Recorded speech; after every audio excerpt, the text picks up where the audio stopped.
Olá, mulher de Deus, bom dia, bom dia, bom dia, que a paz seja convosco, amém. Deus te abençoe, louvado seja o nome do Senhor. Eu sou Jéssica, do Bíblia Todo Dia, estou aqui para abençoar a tua vida em mais um dia, em mais um devocional, mais uma palavra do coração de Deus para os nossos corações. Hoje, a palavra se encontra em 2 Reis, capítulo 7, nós vamos passear por alguns versículos. 2 Reis 7, versículo 1 e versículo 2. Eliseu respondeu: ouçam a palavra do Senhor, assim diz o Senhor, amanhã por volta desta hora, na porta de Samaria, tanto uma medida de farinha como 2 medidas de cevada serão vendidas por uma peça de prata. O oficial, em cujo braço o rei estava se apoiando, disse ao homem de Deus: ainda que o Senhor abrisse as comportas do céu, será que isso poderia acontecer? Mas Eliseu advertiu: você o verá com os próprios olhos, mas não comerá coisa alguma. Agora nós vamos lá para o versículo 19 e 20. O oficial tinha contestado o homem de Deus, perguntando: ainda que o Senhor abrisse as comportas do céu, será que isso poderia acontecer? O homem de Deus havia respondido: você verá com os próprios olhos, mas não comerá coisa alguma. E foi exatamente isso que lhe aconteceu, pois o povo...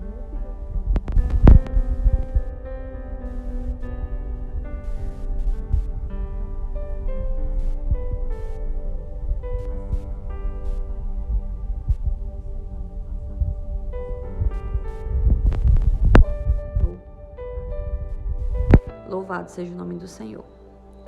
Amadas, nós estamos lendo aqui a respeito da fome durante o cerco de Samaria. Israel estava ali cercado pelo povo inimigo. E como havia a cidade, e a cidade estava cercada pelos inimigos, como eu já falei, aquelas pessoas que estavam respirando ameaça, elas não poderiam sair. Então, se elas não poderiam sair, não entrava nem saía provisões, não entrava comida. A situação de um povo que está preso dentro da própria cidade, por não poder sair, porque lá fora haviam inimigos, era bem complicado. E nós vamos ver que o cerco, esse cerco dos inimigos na cidade, durou tanto e causou tamanha fome que uma cabeça de jumento, veja só, uma cabeça de jumento chegou a valer 80 peças de prata e uma caneca de esterco de pomba valia 5 peças de prata. Por que isso, Jéssica? Porque a fome era grande. Então as pessoas, para sobreviverem, elas estavam fazendo isso. Nós vamos ver um pouquinho também, se nós lermos com mais atenção, que algumas mulheres, elas estavam matando até os seus próprios filhos para poderem comer e não morrer de fome. Então a situação era bem triste, aquele povo já estava sem esperança. Porém, Eliseu, naquela época, que era o profeta levantado por Deus, naquela época, em algum momento ele vai dizer assim para o povo: ouçam a palavra do Senhor. Quando um profeta dizia ouçam a palavra do Senhor, isso quer dizer o quê? Que o próprio Senhor estava falando, não vinha do homem, mas vinha de Deus. E ele vai dizer assim: amanhã, por volta desta hora, na porta de Samaria, tanto uma medida de farinha como 2 medidas de cevada serão vendidas por uma peça de prata. O que ali o Senhor estava falando? Que esse tempo difícil iria acabar, que a comida voltaria a ser, o povo ali iria voltar a conseguir comida por um preço muito mais acessível. Ou seja, aquela escassez iria acabar. E um oficial do rei, que estava junto do rei, quando o rei recebe essa palavra, ele vai dizer assim: ainda que o Senhor abrisse as comportas do céu, será que isso poderia acontecer? O que aconteceu aqui? Esse oficial do rei, ele agiu com incredulidade. E é interessante que a Bíblia não vai falar aqui, mas quando uma pessoa se levanta com incredulidade no meio do povo, isso contamina outras pessoas, não é verdade? Basta um dizer que acha que não vai acontecer, que não vai dar certo, que outras pessoas também concordam. Quando você pensa numa coisa que é fácil, é você conseguir ver e ouvir várias pessoas reunidas, clamando, falando em uma só voz, algo negativo. E aí o homem vai dizer assim, que aquele oficial que estava falando aquilo, que estava desacreditando, ele veria com os próprios olhos, mas ele não comeria coisa alguma. E aí nós vamos ver, lendo todo o texto, eu peço que vocês leiam depois 2 Reis capítulo 7 por inteiro, para vocês entenderem. Nós vamos ver que os inimigos, eles abandonaram o acampamento. Os inimigos, o Senhor fez com que eles ouvissem um barulho e eles pensaram que aquele barulho era um exército inimigo que vinha para derrotar eles. e eles bateram em retirada. Eles fugiram. Quando eles fugiram, eles deixaram as suas tendas, os seus animais, as suas mesas fartas, eles deixaram tudo. Eles não simplesmente pararam de cercar, mas eles, além de deixar o cerco, eles deixaram tudo que eles tinham para trás. E ali alguns leprosos tomam conhecimento disso e vão chegar ali para contar para o rei, né, que não havia mais perigo, que havia fartura. Os leprosos, eles vão contar isso para o rei. E é nesse sentido que o Senhor vai proclamar, que o Senhor vai trazer a palavra de esperança, que amanhã, né, antes dos leprosos chegarem, era que o Senhor já tinha declarado tudo aquilo. E a provisão já estava pronta, as coisas já estavam acontecendo. O mover de Deus já tinha acontecido, o Senhor já tinha confundido o povo inimigo. E por isso que o Senhor estava declarando aquela palavra, porque Ele sabe o que faz. Ele conhece o dia de amanhã, Ele conhece a providência que Ele tem para trazer para as nossas vidas. Mas aquele oficial, ele duvidou.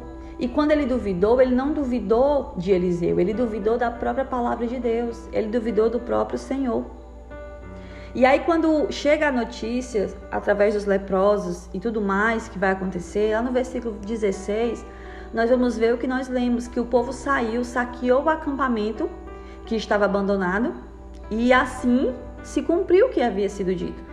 Que tanto uma medida de farinha como 2 medidas de cevada passaram a ser vendidas por 1 peça de prata, conforme o Senhor tinha dito. E Jéssica, o que aconteceu com aquele oficial do rei? Ele estava na porta da cidade, e quando o povo saiu, naquela agitação, sabendo que havia comida, sabia que eles não estavam mais em perigo, sabia que os inimigos tinham abandonado o cerco, o povo saiu numa velocidade, amados. E o que aconteceu com aquele oficial que estava na porta da cidade? Ele foi atropelado por toda a multidão e ele morreu. Ou seja, aquele oficial, ele também, com certeza, ouviu falar que os inimigos tinham abandonado. Ele ouviu falar que havia todo um acampamento abandonado com diversas provisões. Aconteceu o que o oficial falou: você verá com seus olhos, mas você não comerá. Por quê, amados? Por que tudo isso, Jéssica? Onde você está querendo chegar hoje? Não sou eu que estou querendo chegar, é o Senhor com sua palavra. O Senhor está dizendo assim, por conta da incredulidade, você vai ver, mas você não vai aproveitar. Os seus olhos vão contemplar, mas você não vai colocar a mão. E assim, amados, acontece a nossa vida. Assim como esse oficial que tinha contestado o homem de Deus, perguntando, ainda que o Senhor abrisse as comportas do céu, será que isso poderia acontecer? Esse homem duvidou de Deus, esse homem duvidou do poder de Deus. Ele está dizendo assim, se o Senhor abrisse as comportas, é claro que poderia ser possível. Também se o Senhor não abrisse as comportas do céu, poderia ser possível de outra maneira. Porque o Senhor, Ele é poderoso, porque o Senhor, Ele faz. Mas as pessoas estão desacreditadas do poder de Deus. As pessoas estão incrédulas, amados. Lá em Mateus, que foi até o versículo do resumo de ontem, no estudo do cronograma bíblico, lá em Mateus capítulo 13, no último versículo 58, vai dizer que o Senhor Jesus Cristo, ele não foi bem recebido no meio dos seus. Quando ele fala que um profeta não tem honra no meio da sua própria cidade. Porque ficaram, mas esse não é filho de Maria? Esse não é filho de José? Como é que ele tem esse poder? Como é que ele ensina com tanta sabedoria? E aí lá no versículo 58 vai dizer que o Senhor não fez mais milagres no meio daquele povo por conta da incredulidade.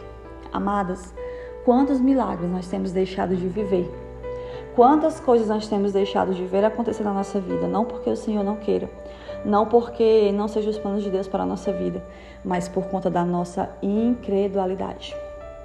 A Bíblia também vai dizer em certo momento que você crê, tudo é possível ao que crê, porque Deus é o Deus do impossível. Mas quando nós ficamos achando que, não vai dar certo, não, para mim isso não dá mais tempo, não, isso aqui pode dar certo na vida do outro, mas na minha vida, não, isso não vai acontecer mais, já passou do tempo. Quantas vezes você já tem uma idade que você considera ser até velha e você diz, casamento para mim nunca mais, eu nunca irei ser mãe, eu nunca irei gerar, quando o Senhor ele não precisa de tempo. Quando o Senhor ele não fica preso ao tempo. Lembre-se de Sara, que já idosa, que já na sua velhice, o Senhor deu um filho para Sara. E Abraão, a Sara até riu quando ficou sabendo. Mas o Senhor, Ele não depende do tempo. O Senhor, Ele não depende das circunstâncias. Ele não depende de nada disso. Ele depende simplesmente da sua vontade. Porque Ele é Deus. Amém, mulheres? Então, pare e pense hoje o que é que você tem deixado de viver por conta da sua incredulidade. Porque você acredita que Deus não é poderoso o suficiente para fazer. Jéssica, mas eu nunca disse isso, que Deus não era poderoso. Mas os seus pensamentos, a sua fé contrária, faz você declarar isso, ainda que você não coloque, não externalize, não verbalize, mas é isso que você tem no seu coração. Muito cuidado. E às vezes o Senhor, Ele vai deixar você ver, contemplar na vida de outra pessoa para que você veja que é possível. Ah, olha lá aquela mulher, já tem uma idade avançada, mas engravidou. Olha lá aquela conhecida que eu vi aqui na rede social. Menina, eu pensei que ela não casava mais, mas ela casou. Deus está te deixando você ver e contemplar que é possível sim, mas na tua vida não vai acontecer, porque você desacredita do Senhor. Você não desacredita da palavra, você não desacredita do homem, você desacredita diretamente de Deus. E esse é o problema, mulher. Amém? Então, minhas amadas, vamos confiar, vamos crer, vamos repreender a incredulidade dentro do nosso coração. Quero te convidar a se inscrever nesse canal, deixar o seu like, deixar o seu comentário e declarar: eu creio que para Deus todas as coisas são possíveis. Amém? Pai, nós te louvamos, nós te exaltamos. O Senhor é maravilhoso, o Senhor é fiel. Perdoa as nossas falhas, nossos pecados, nossos erros. Perdoa a nossa incredulidade. Tudo aquilo que nós fazemos e te desagrada.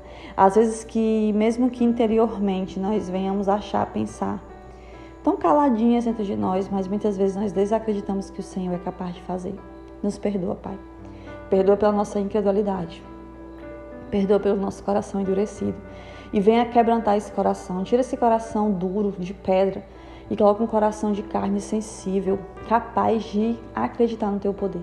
Pai, eu oro que o Senhor visite cada mulher, que o Senhor abençoe cada mulher, que o Senhor venha superabundar na vida dessas mulheres, que o Senhor toque, que o Senhor liberte, que o Senhor fortaleça, que o Senhor capacite, que o Senhor faça o melhor por cada um de nós. Abençoe esse dia, esse final de semana. Seja conosco, Pai. No nome de Jesus é o que eu peço e te agradeço. Amém. Deus te abençoe, mulher, e até segunda-feira, se Deus quiser.